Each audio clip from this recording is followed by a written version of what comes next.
¿cómo estás? Hola Jessy, bien, gracias. ¿Y tú cómo estás? Bien, gracias. Oye, qué lindo encontrarnos el día de hoy en este barrio.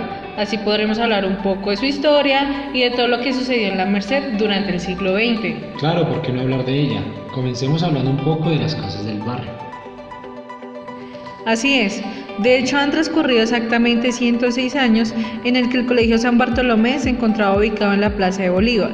Pero el 24 de septiembre de 1908, los jesuitas, que eran los que manejaban este colegio, tuvieron que buscar otro terreno para el nuevo colegio, que llevaba más de 3 siglos como uno de los principales centros educativos de la capital. También recuerdo que el encargado de la búsqueda del nuevo lugar fue el hermano Arpidio Zuluaga, que escogió un terreno que quedaba al oriente de la carrera séptima y al norte del Alto San Diego, el cual fue nombrado como La Merced por el día de Nuestra Señora de las Mercedes. ¡Qué interesante! Bueno, luego en la construcción de este colegio durante los siguientes años, el barrio fue un lugar que albergó paradas deportivas y militares, así como campeonatos de fútbol que todas las semanas eran comentadas en las revistas de la época como El Gráfico y Cromos. Pero también recuerda, Jessica, que después de casi 30 años de servicio en 1937, bajo la Ley 110 se declaró expropiado el Colegio Nacional de San Bartolomé. Los jesuitas decidieron vender una parte de este lugar a urbanizadores que dividieron el terreno en 6 manzanas, las cuales fueron vendidas a algunos de los nombres más importantes de la sociedad colombiana de esta época. Claro que sí, de hecho allí vivieron personajes muy importantes de la época, como lo fue el banquero Luis Soto del Corral, el exalcalde de Bogotá José María Piedrahíta, el médico José Vicente Huertas y entre otros que ya no me acuerdo. El caso es que ellos construyeron sus casas entre 1937 y 1945. Claro, todo esto permitió que La Merced fuera uno de los barrios más exclusivos de esta época en la capital. Y en 1948 se alquilaron muchas de las casas de La Merced para recibir a extranjeros y personas importantes que venían a la conferencia panamericana. Entre ellos se destacaba un héroe de la Segunda Guerra Mundial y secretario de Estados Unidos llamado George Marshall. Cabe resaltar también que en este mismo año, en 1948, sucedió en Bogotá una revuelta popular originada por el asesinato del político popular y candidato a la presidencia Jorge Eliezer Gaitán, desatando grandes protestas y turbas en el centro de la ciudad. Muchas personas se refugiaron en casas de La Merced. Pero al pasar de los años y con el desarrollo que había en la ciudad de Bogotá, muchas de las familias que allí vivían se mudaron a los barrios del norte, que eran en esa época y hasta entonces los más novedosos y exclusivos de la capital. Al haber toda esta mudanza, las casas de este barrio fueron ocupadas por instituciones que las adaptaron para convertirlas en oficinas y aulas de clase. Claro, y en el año 1978 ocurrió un evento que marcó lo que es hoy en día el barrio La Merced.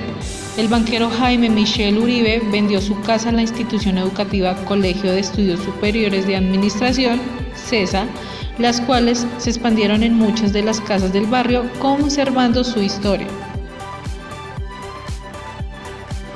Jessica, tanta fue la importancia que el barrio La Merced fue declarado en 1973 Patrimonio Arquitectónico Nacional, es decir, que no se pueden derrumbar, construir o hacer modificaciones en las casas del barrio. Bueno, algo muy importante que se nos olvidó contar es que la mayoría de las casas del barrio tienen influencia del estilo inglés.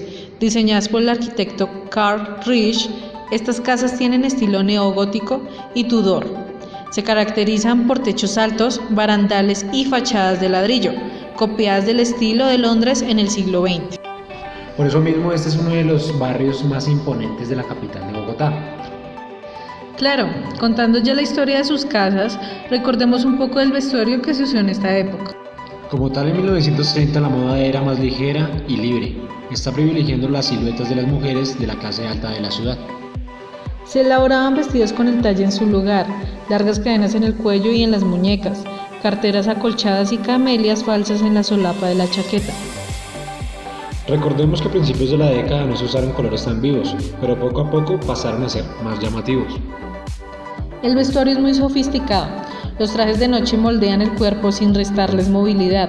Los estampados son suaves, pequeños o medianos y persisten las flores. Los salones de moda empezaron a sonar mucho en esta década. Muchos, en busca de tener éxito, buscaban tener un nombre muy afrancesado, teniendo a París siempre en la mira como la más alta moda. Para 1940 la elegancia subió a otro nivel, agregándole un toque de sensualidad. Se hizo destacar la cintura femenina, así como los hombres, dando inicio al look del femme fatale. Pero el glamour, la fina estética y el gran estilo que destacaba a las personas de la alta clase bogotana acabaron y se vieron enfrentados a su peor pesadilla con el Bogotazo. Este acontecimiento hizo que la moda se resintiera en la década de 1950. Simplificando las cosas, el estilo capitalino se volvió más sencillo. Es muy interesante saber de toda la historia de este barrio, ya que en esta época fue el barrio más elegante y exclusivo de toda la ciudad, donde vivieron grandes personajes. Claro que sí, este barrio era considerado como la clase alta de la ciudad y aún conserva sus casas al estilo inglés del siglo XX. Hoy en día ya no son casas de familia, pero todavía se recuerda la gran historia de este barrio y el por qué fue tan importante en esta época. Bueno, John, fue muy chévere hablar contigo, pero ya me tengo que ir. Nos vemos en otra ocasión.